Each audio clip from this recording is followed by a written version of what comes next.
You'll have to share screen as well for them. They could have showed up if they wanted the good stuff. Sean is connecting. Yeah. Okay. Let's just share the screen. Cool.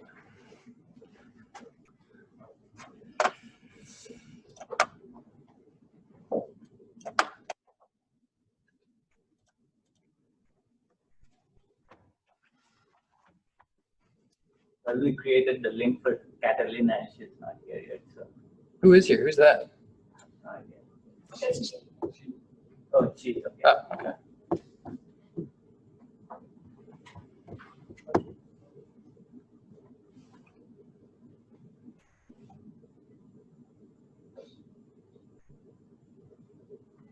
One more minute.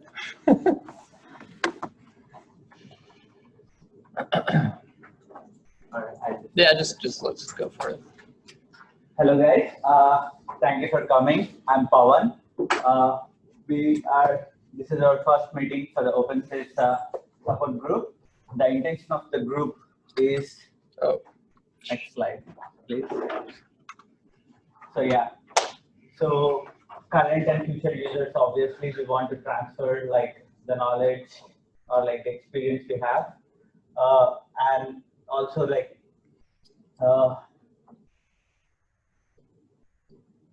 intention is to facilitate communication between.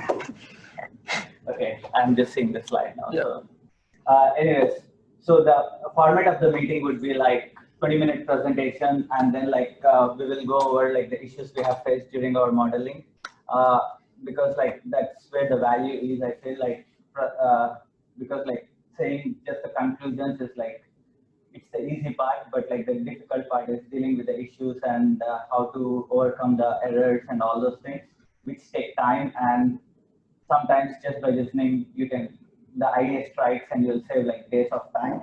And after that, like we are planning to do this bi-weekly or depending on like the frequencies, like initially bi-weekly, but like during that time, like people, whoever are currently using can come up with their issues and discuss not only the guys who are presenting. So that is the intention. And sometimes like, I mean, for example, I'm not currently working on OpenSees. I'm doing something else, so I'll come back. So, but I can still help with the issues. So for these kind of things, we are having this support group meeting. And so today, like Max will be presenting. Before that, like, since we don't know like everyone and what they are going to work, we will have like a small introduction of everyone and like what they are going to work on OpenSees related stuff. So I'll just start with myself. Like I'm Pawan again. I'm working on OpenSees Python version, and I am modeling bridges and on snapback testing, server testing, cyclic loading, and ground motions as well on different bridges. So, and I use OpenSees Python like very extensively. This is my part of major part of my research. So, and have been using since like 1.5 years maybe. So, I mean, I try to help whenever I can to others, sharing what I know. And yeah, next, Mo, can you start? Yep. Hello, I'm Mohammed. Max calls me Mo. Okay.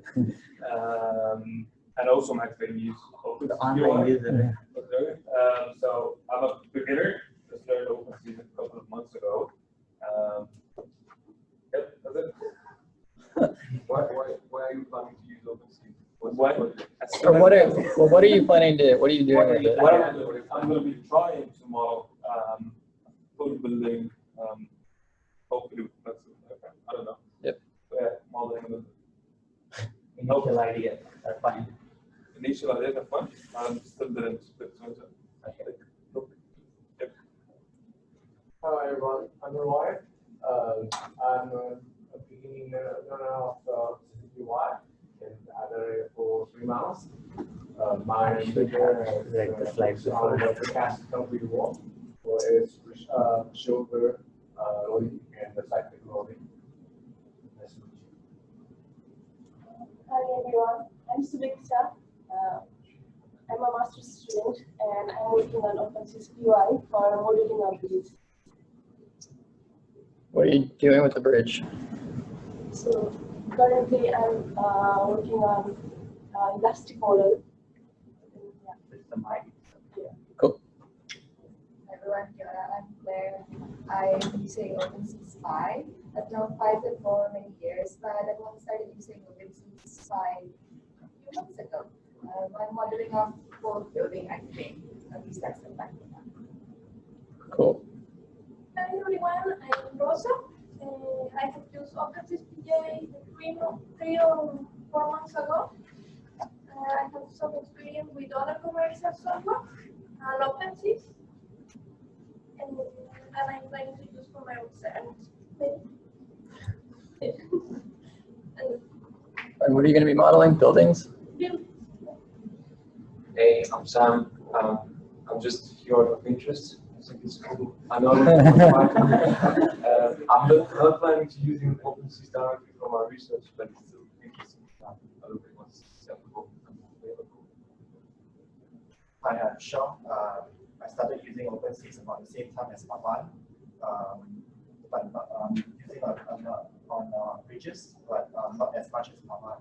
And I have been using it for elastic model analysis for bridges, and I'm going to use it also for ground motion and also nonlinear analysis for bridges. OpenSees or OpenSees Py? OpenSees Py. I'm Nilesh Chera, and I'm new for OpenSees Py, but I worked on OpenSees and OpenSees PL, mostly for soil models, simplified soil models, and the problems I face I had to handle them in OpenSees Py 1.7. Can you say your name again? Nilesh. Cool. Thank you.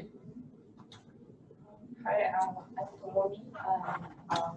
I used to use OpenSees and Pico, but I've been doing data analysis for my experiment using MATLAB, and so I'm kind of started using different languages.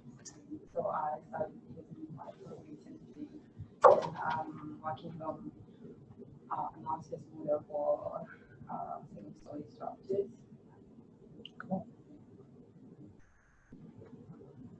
Hi everyone, I'm Jun. I use OpenSees Tico for my previous research. I modeled like a ramp of concrete walls, and I also participated a competition for Tomomi's research, but I didn't submit my results because of some emergency issues. I haven't started to use OpenSees Py, but I'm a Python user. I do recommend to use Python because it's a very high efficient language. Neither in in OpenSees or in the machine learning or deep learning. So yeah, that's why here I want to start to use OpenSees Py as well. Hi everyone, I'm Mo, and I just began to learn OpenSees, and my research is related to behavior of building of bridge in earthquake, and especially in earthquake-induced bridge pumping.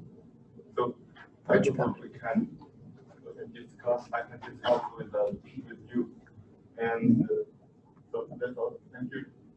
Did you say bridge pounding? Yes. Hi, I'm John. I have used the OpenSees to build several bridges models, and I want to discuss this with everyone. Cool. Well, I'm Catalina. I haven't never used OpenSees before. I think that I'm gonna use it, and I'm here because I want to know what's going on and what we can do with OpenSees. I'm looking at wooden frame houses, and I'm gonna come with a typology of wooden frame houses, which is like a lot of modeling because different typologies and we need to change a lot of parameters. So I think that OpenSees can be pretty useful because I can run everything at once and not have like hundreds of files and just whatever. I don't know anything about OpenSees, so I'm going to learn now. Yeah. everyone, Gonzalo. I use OpenSees a little bit during my research, but probably I'm going to use it much more after my experimental test. So my research is about repairability of damage in the force concrete walls.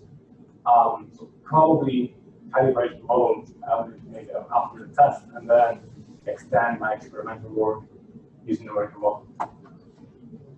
Cool. Thank you, guys. Max, do you want to say about what you work on and stuff? Well, yeah, we'll get to some of the stuff that I've done in OpenSees in the presentation here. Okay. I just wanted to follow up on Pavan's introduction, so thank you all for coming. I think the intention for us in doing this is, and you've all worked with, or most of you have worked with OpenSees to some extent. There's a lot of trial and error when it comes to making OpenSees work, to making it converge. And what I found is people continually reinvent the wheel, right? So like, you may have already solved the problem that this person is smashing their head against for the last month. And so it's important that we can bring all of you together so that we can save time and frustration in computers. So that's the intent with this group, is essentially to establish a community of users for OpenSees. Also to save Pavan and I time because everybody always asks us stuff about OpenSees. I should note we're calling it OpenSees Py Support Group. Certainly if you're using regular OpenSees, the syntax is different, but it's basically the same program, right? So you're gonna have the same issues, it's just different syntax. So even if you are, for whatever reason, holding on to the relic that is OpenSees Tickle, we'll accept you into this group and we can try to help you, but we certainly won't look at your silly code. What else? And we would definitely encourage using OpenSees Py because it's more all in one place kind of. Yeah, and we'll talk about some of the advantages of Python over TCL. I mean, they're pretty obvious. I don't know how you can not see them. But okay, so one more thing, I guess, before I dive in here. I don't know exactly, remember what I put in this. Yeah, so one of the things we were thinking about doing, so we're gonna have these meetings hopefully every 2 weeks, right? And the idea is that you guys can talk about what you're working on. So somebody will present, talk about what they're working on, the struggles they face, then we can have a group discussion and we can support each other. It's like Alcoholics Anonymous kind of type situation. One of the things that we were thinking about is, in terms of if you have questions between the meetings, what's the best way to like if you face a hurdle in between the meeting, how do we communicate with each other in that time? There was some talk of having like an internal within the University of Auckland. What did we talk about using? Like a Slack channel or something. So that's an option. The other option that I think we like more is there's already a forum.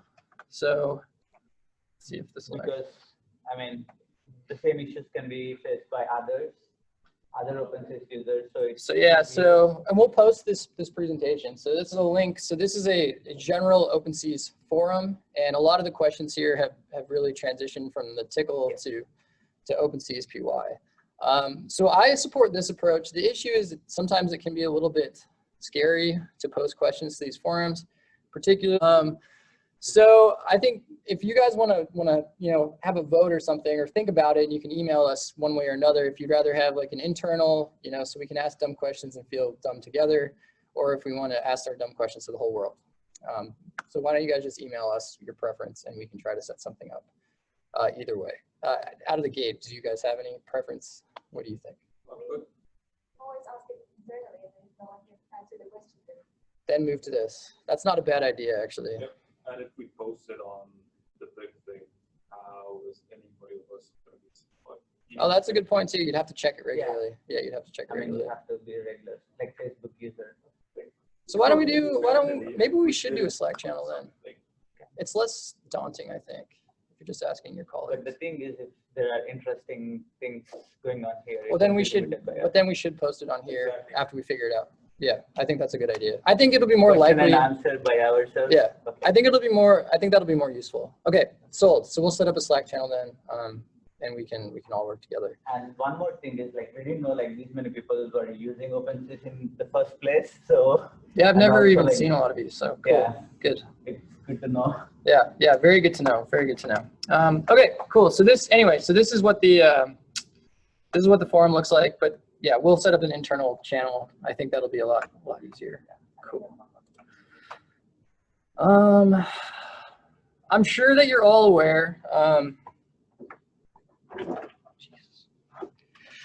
I'm sure that you're all aware of these OpenSees resources, right? So has everybody gone to the OpenSees Py webpage. Has everybody seen that? It's got a lot of useful stuff here. It's the introductory one. Catalina's never used OpenSees Py, so we'll just open that up. So if you go in here, there's a lot of good information. So essentially what this fellow from the university, or Oregon State University, has done is he's taken OpenSees Tickle and he's developed this Py version. You probably already all know that. The issue is, because he's really been trying to push it out quickly, a lot of the commands in this website don't have the background information about the material properties or the element formulation or things like that, right? So let's, for instance, look at, if I search for like steel O2, which is a material property, you may or may not know that. And it comes up and it'll say, okay, here's how you define it, right? But it doesn't really show you what it looks like, okay? So there's a lot of good information that you can find actually from the original. There is a link below that. Oh, there is.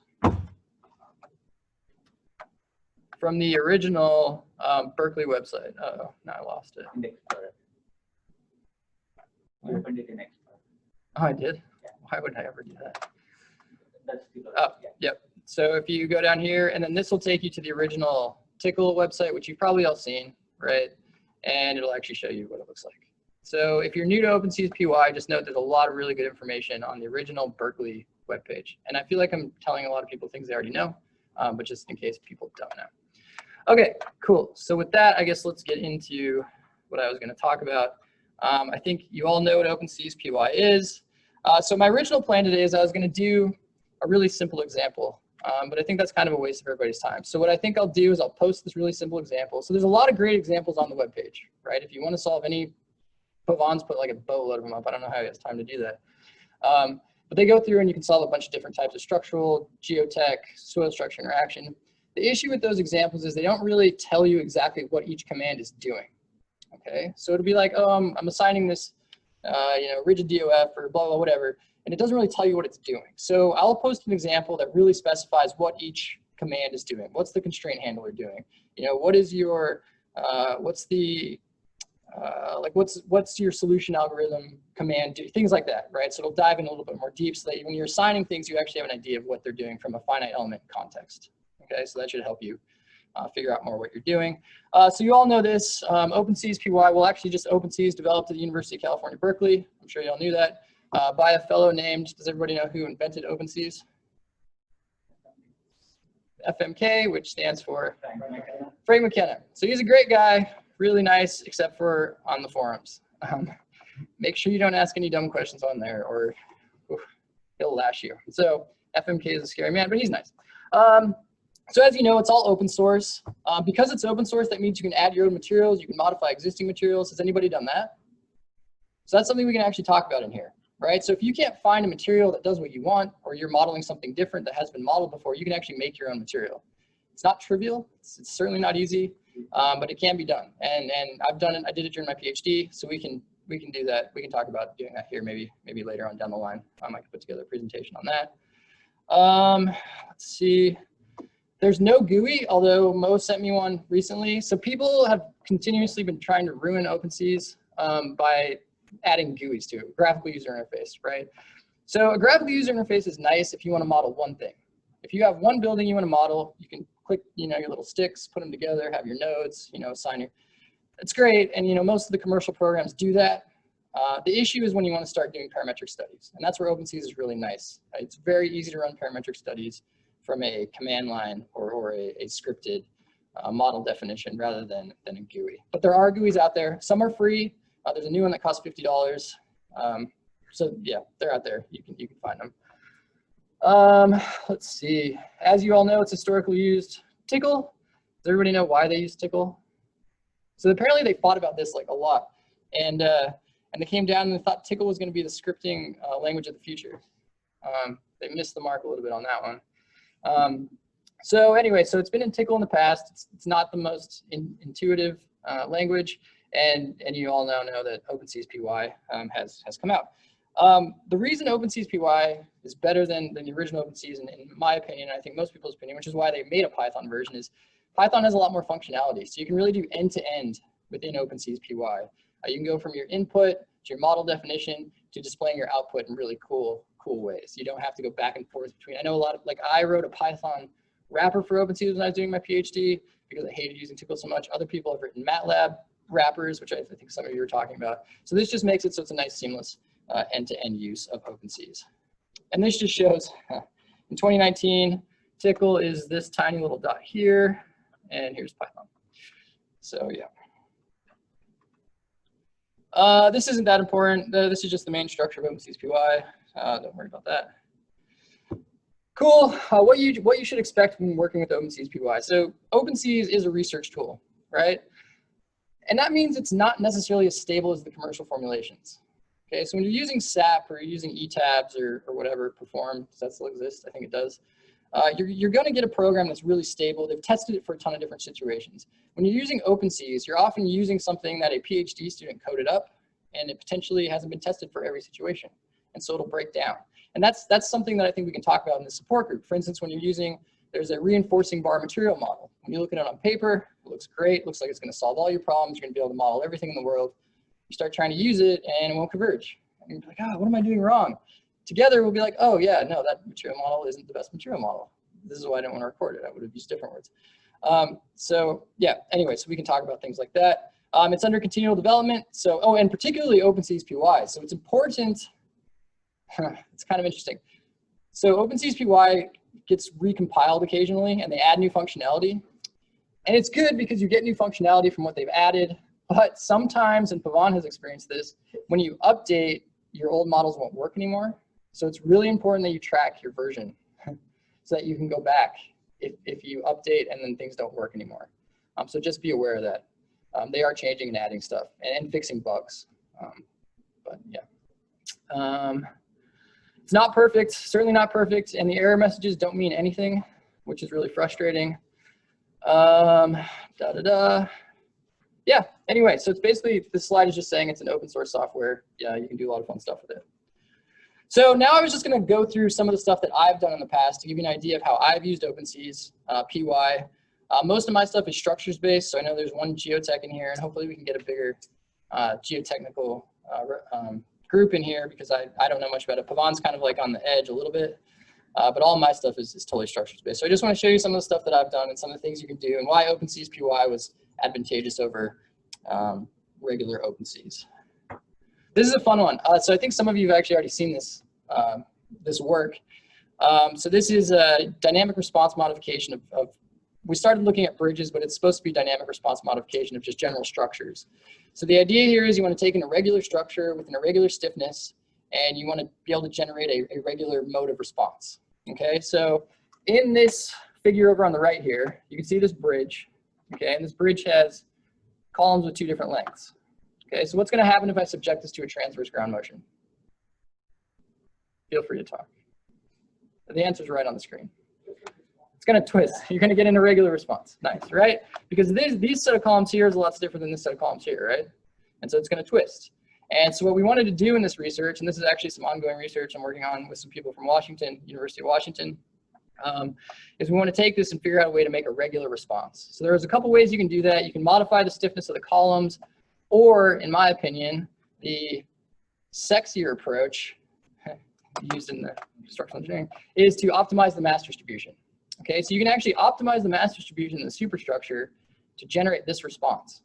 And I don't know what that looks like in the field. I'm thinking you like through bolts and giant steel plates on there. I don't know, but theoretically, it can be done. So the idea is we want to take our bridge. So this is a case study bridge that I looked at. It was a bridge that was tested at the University of Nevada, Reno. And it had bents with 3 different stiffnesses. So you can see the 3 different column heights here. And what we did is we used an optimization algorithm in Python to optimize our mass distribution to generate a regular response.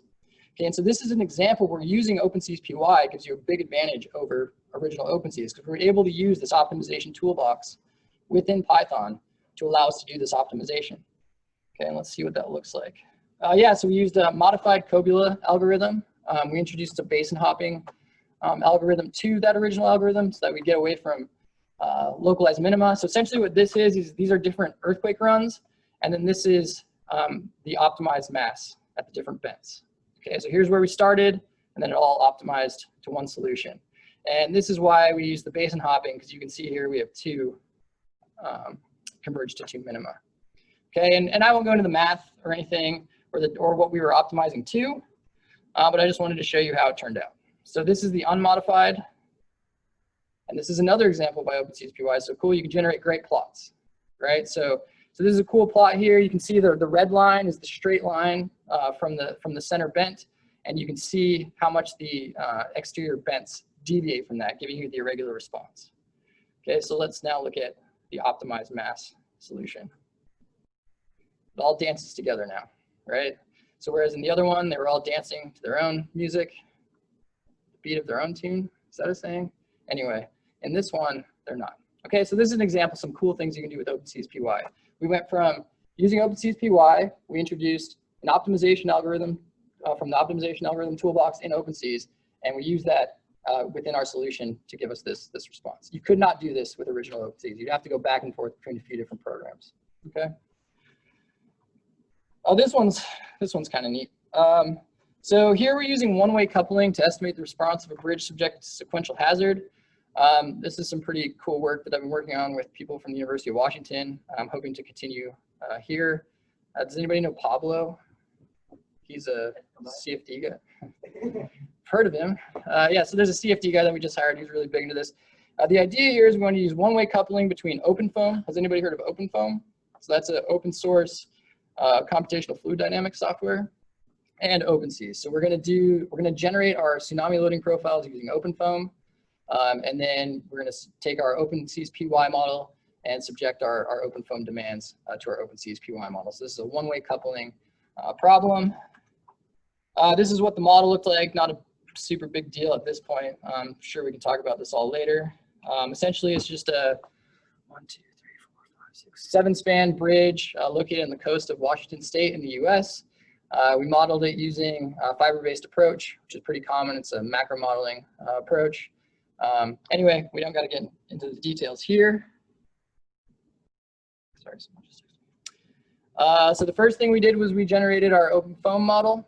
So this is what that looked like. Don't really want to get into the math of the computational fluid dynamics unless you guys want to. But here's what the impacts look like. These are what the forces from the impacts look like. Okay, so on the top right, there's your horizontal tsunami force, vertical force on the bottom left, and your moment about your bridge axis in the bottom right. And when you look at the outputs, it's pretty ridiculous.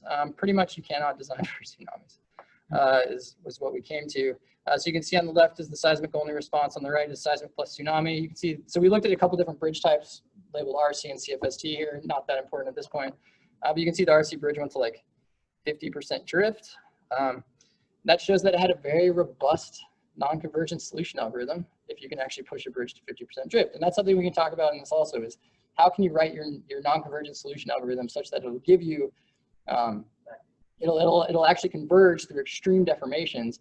But something we also have to talk about is if you write a very robust non-solution convergent algorithm, some of your results might be garbage. Okay, so those are the things that we need to talk about in here as well. Yeah. Something like we don't consider wind and seismic together. Do we consider seismic and tsunami together? Yeah, so this has become a big thing is the sequential effect. So you'll have the earthquake, right? And if it's a subduction zone, the tsunami impact will be coming, anytime after potentially. Yeah, so the sequential effect is really become a big thing.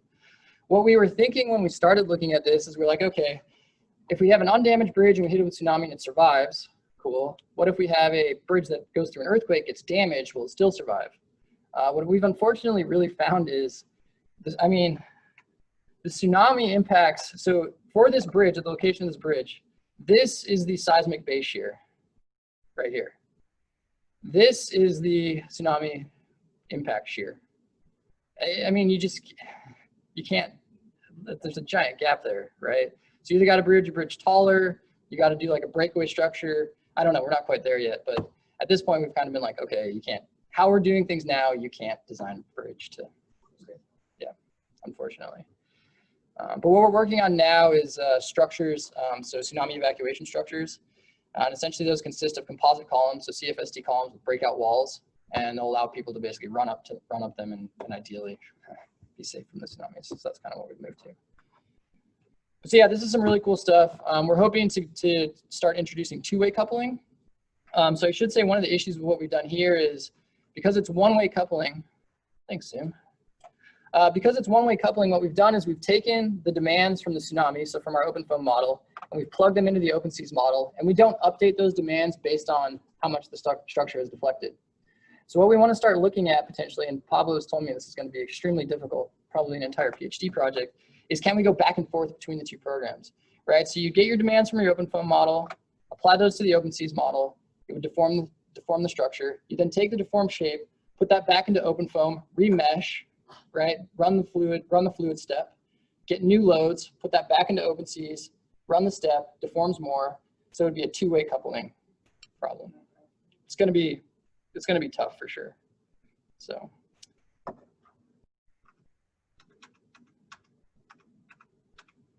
Oh, yeah. This is a fun picture. This is bent 5. I think this is Chi followed by the tsunami.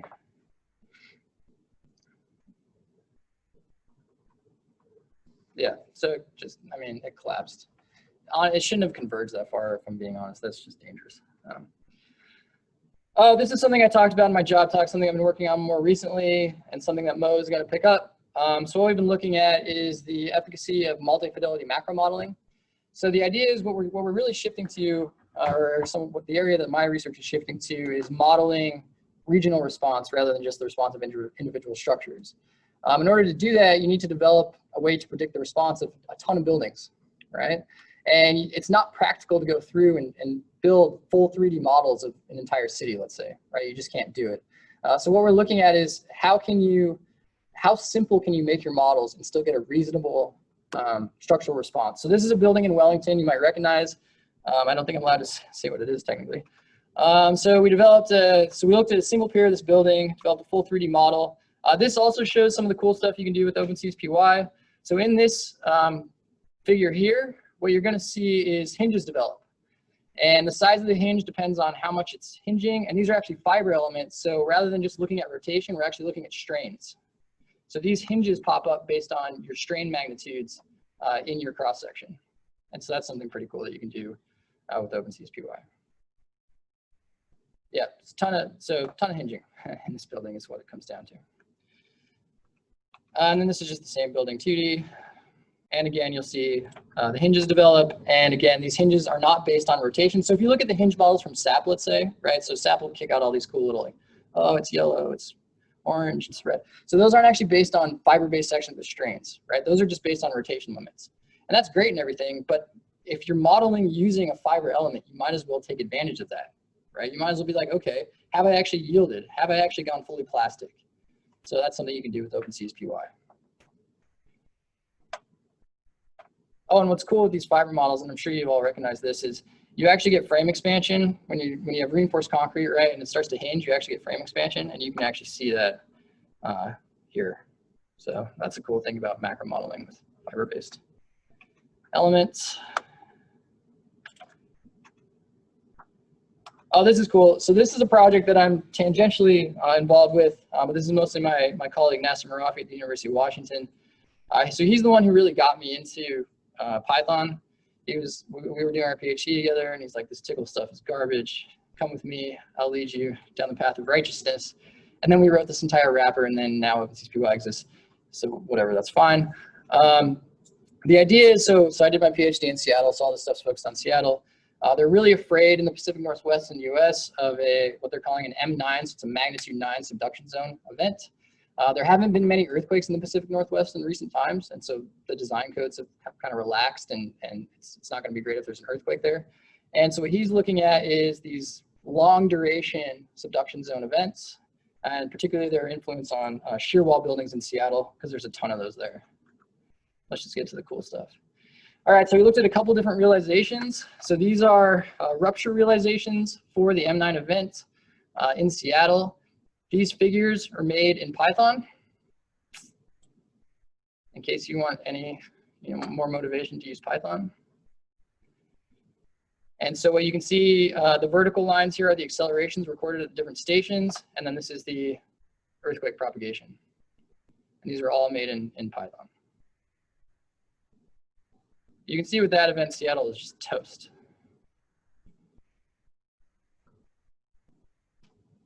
Yeah, so I mean, again, just to show you how cool Python can be, you can generate some pretty cool stuff.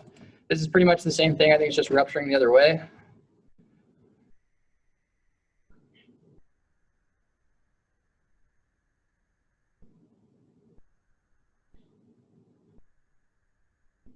But yeah, it's pretty neat stuff that you can generate. So, and then what he kicked out from this. So here he's looking at some shear wall buildings in Seattle. They're pretty tall, 12 stories. These are 12-story buildings. This isn't exactly what I asked him to send me, but we'll go for it anyway. Oh, and these are supposed to play at the same time, so let's see if we can get that to work. No, the top one's not playing, is it? Oh, it is. It is. Okay. So what's cool here is, so he's generated these shear wall models using OpenSees Py, and he's used basically just a cantilever model, so just a cantilever beam column model to do it. But what's really cool is he's actually tracking the strain profiles across the depth of the shear wall and then plotting them. Okay, so this is something pretty cool that you can do in OpenSees Py. So as it goes through the earthquake, you can actually see the strain across the depth of the shear wall, and that's what he's plotting here. So that's pretty neat. That's also something that you can do, an advantage of using Python as opposed to OpenSees Tickle. And I think this is just the same thing for a different building.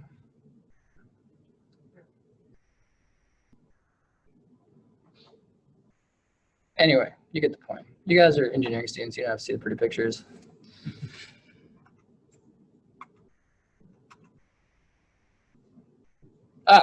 These are the ones that I didn't get in here. Oh, so this is kind of cool. So one thing that's also really useful about using OpenSees Py over regular OpenSees is when you're actually building your model, being able to look at your model, look at the elements, look at the node numbers, look at the element numbers, being able to rotate around, you know, an interactive viewer environment. Just because when you're building your model in OpenSees, one of the most frustrating things is you don't actually know. So it'll fail, right? And you're like, what's happening? And it'll turn out like you didn't assign an entire row of beams or something, right? Or an entire row of columns is missing.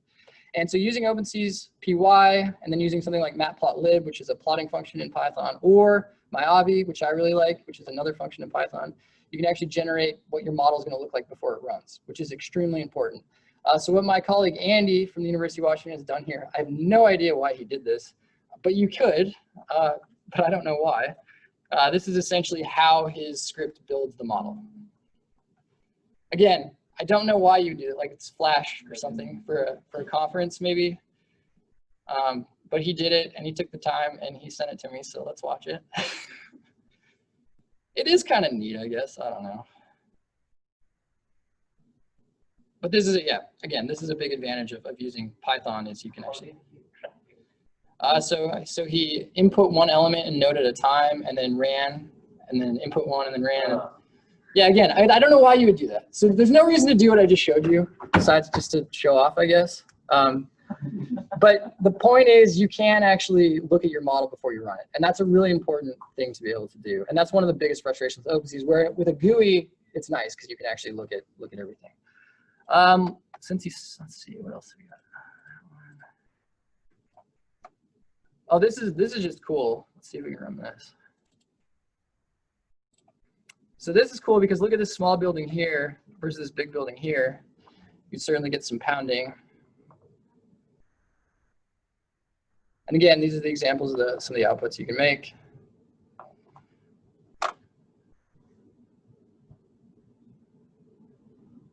Cool. Yeah, we're engineers, we've seen enough. But what I really like, I think it's this one.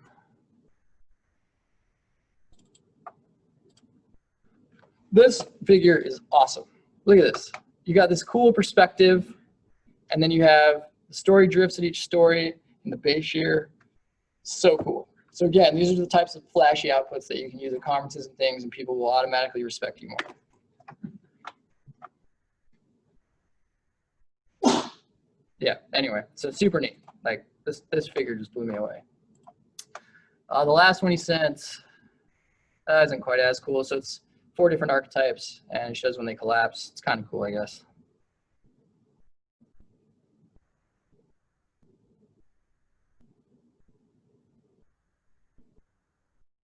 Maybe they'll call. Oh, is only the bottom one running? Oh, no, there we go. So collapse.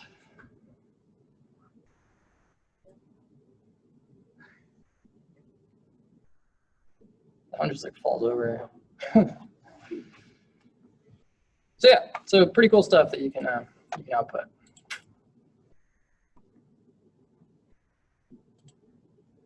So what I was planning here is, before my computer situation fell apart, I was gonna do like a little interactive IDA example with you guys and just show you how fast and easy it can be. You can do it with like hardly any code at all in Python. Does everybody know what an IDA is? Cool, we can have another lecture also. So what an incremental dynamic analysis is you take a single building, you subject it to a boatload of ground motions scaled to a boatload of different levels, and you generate the probability of collapse. Okay, it's completely hazard independent. So basically you can pick whatever ground motions you want and you just start scaling, run it till it collapses, and then you do it for a whole bunch of different ground motions. And so I'll show you what that looks like here. So I did this example building I was going to show you. It's not as flashy when I don't have it right here. But yeah, so here's the idea, right? So you have, this is the response spectrum. So this is the response spectrum of the original motion, okay? And here's the first point I'm going to do on my IDA curve. So I've scaled it down in response spectrum space, and I run it through, and I find the maximum drift. So that would be this point here. I then plot the SA that I've scaled it to, so it'd be whatever this SA is, versus the maximum drift on this axis, maybe that plot, and that's my first point. Okay, so then I do that again, and you can watch the top right here is the deformed shape at the end of each run. And the yellow is yielded and the red is fully plastic. And so you just build your IDA curve. You keep scaling it up, and you can see that the residual drift keeps increasing and increasing until it collapses. Okay, and this is a single IDA curve for a single ground motion. So you do this with a whole bunch of different ground motions. So that was one, here's like 60 or something. And then using that, you can fit your probability collapse curve. So this is something I just wanted to show you how easy it is, and I can share the code that I used to do this. We can post it. Just how easy it is to do an IDA, something like an IDA using Python. Yeah, so sorry that wasn't the interactive experience that I was hoping for, but it is what it is. So common issues, and these are the things that we're hoping to talk about here, I think. Oh, I heard somebody had a good one too to add. How do I calibrate things? Cool. So some common issues, and if anybody has any other ones, they can speak up right now. You know, you're building in, you're like, well, what type of element do I use? It depends what type of structure you're doing. Out of the gate, I would say stay away from force-based beam column elements. That's just me. We can talk about why later. What constitutive model should I use? If you're modeling a steel building and you're having problems, don't come crying to me because steel is easy. So yeah. Why are these constraints not working? So OpenSees has a lot of problems with constraint handlers. It's very frustrating. So sometimes it's best to come ask people who've been using different constraints and be like, well, why isn't this working? Oh, because you're using the wrong handler, things like that. Why? What? What tolerance? Oh yeah, tolerances. Tolerances when you're doing your error checking and things like that. But we can nail down to that later. Like, why won't this converge? That's a pretty common question in OpenSees, I think. A lot of people have convergence problems. How do I calibrate? Gonzalo was talking about he's going to calibrate his model using his experimental results. How do you do that?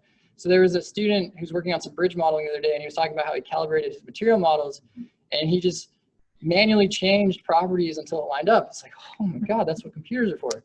So, things like that. And then how do I make the pretty images and videos, right? I mean, the science is important and getting the structural response is important. When it comes down to presenting your results, people don't want to see boring tables and numbers and things. They want to see flash. It's the world we live in. So how can I make pretty outputs?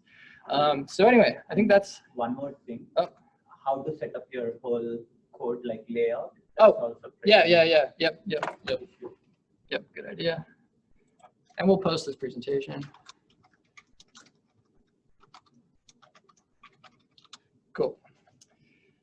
Cool. Yep. So, and then when, after hanging out with us, you're going to be like this guy instead of the guy from the beginning smashing his keyboard through the computer. So that's all that I have for you. I kind of figured this would just be an introductory one. If you guys have any questions or want to discuss some stuff, I'm down to do that. Yeah. A question. What IDE do you usually use or do you advise to use? What do you mean? What? Spider or Oh, whatever. Spider's probably the easiest because it's just built in. When you download Anaconda, Spider already has everything. I use PyCharm because I think it has a much more powerful debugger. It's a lot more like MATLAB. So I hate MATLAB, but I've used it so much that I've been like ingrained that things should look like MATLAB. So PyCharm has, in my opinion, the best debugging of all of them. But yeah, it's really up to you. I mean, yeah.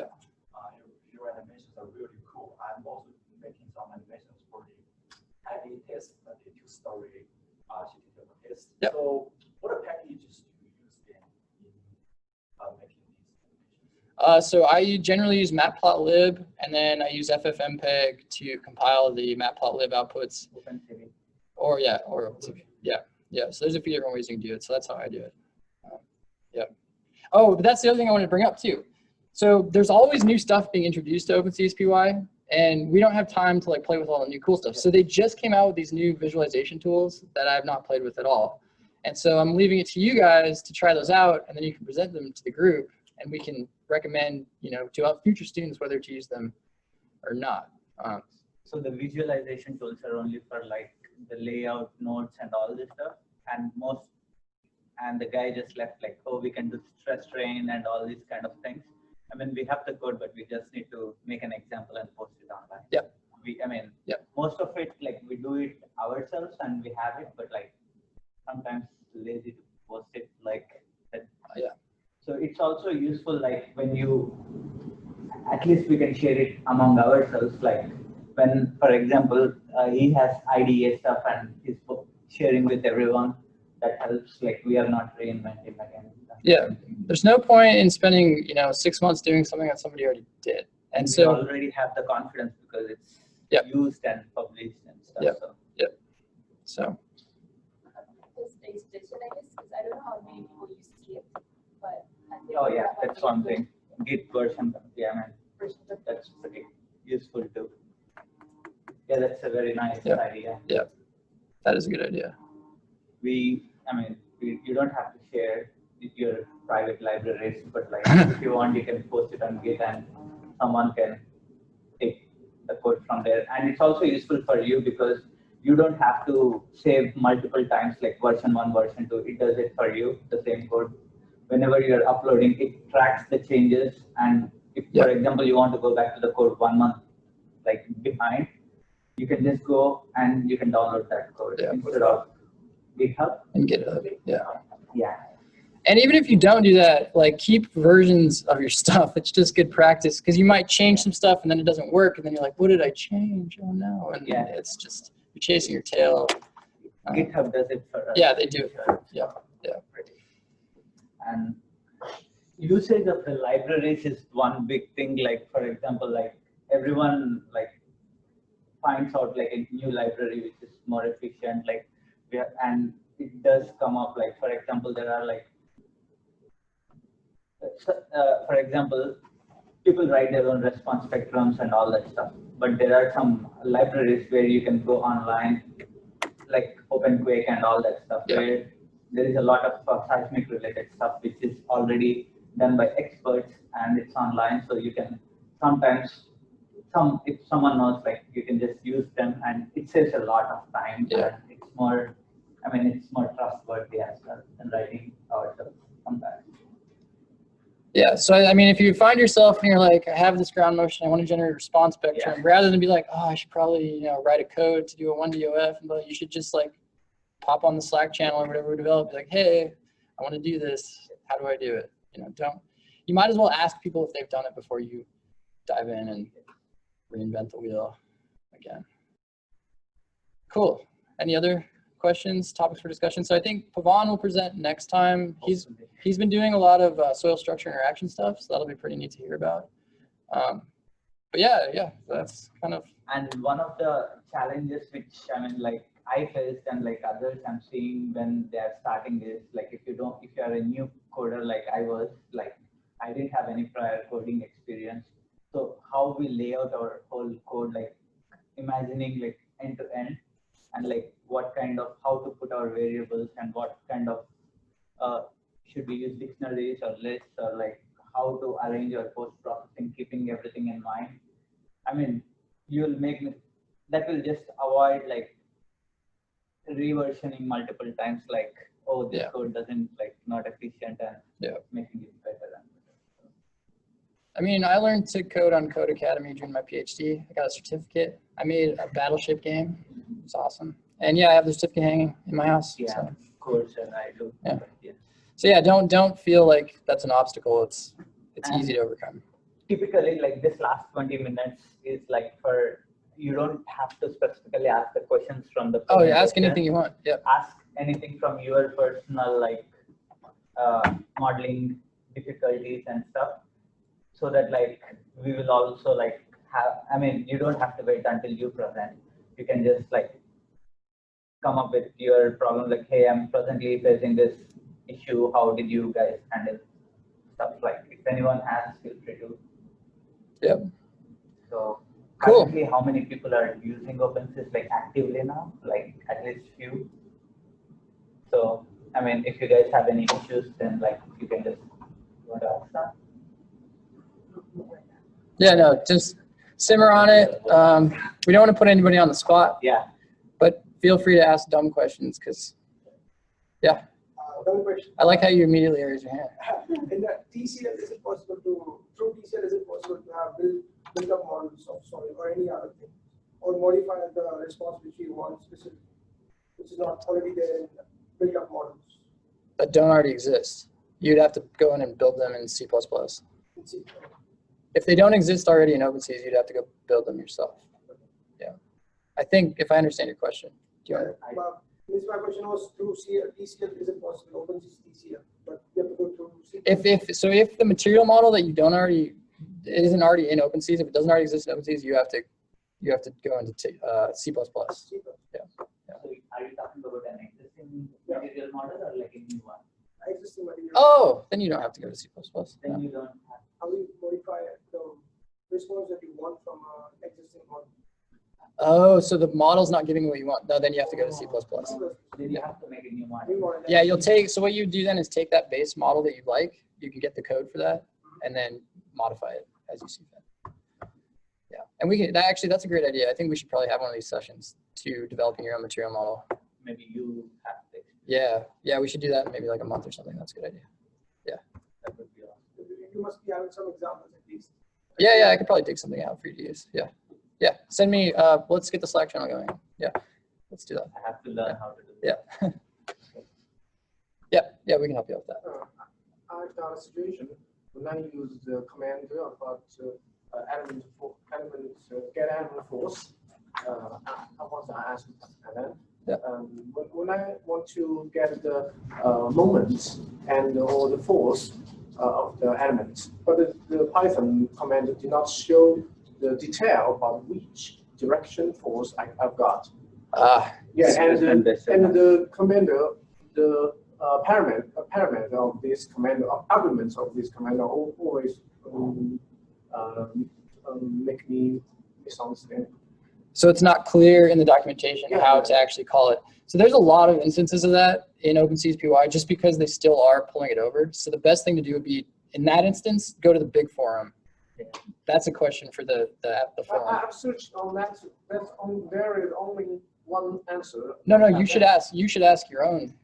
Ask your own question. Oh. Yeah. So he was facing the issue with, like, for example, there are two elements at a node. Yeah. Like the forces. So if it's a displacement-based element, like there is no force compatibility. There is like residual forces, right? So he's trying to get the forces. I see. All those stresses. So if he's coming from the bottom element, the strains are different, and from the top element. They should be. Yeah. So he's having confusions about that. Oh, okay. Yeah. And I didn't know how to explain that. I see. I have to go to another meeting, but what we should do is email me and we can talk through that. Yeah. But I have to go. I have 2 minutes. Sorry, guys. Cool. Thank you, Max, for the presentation.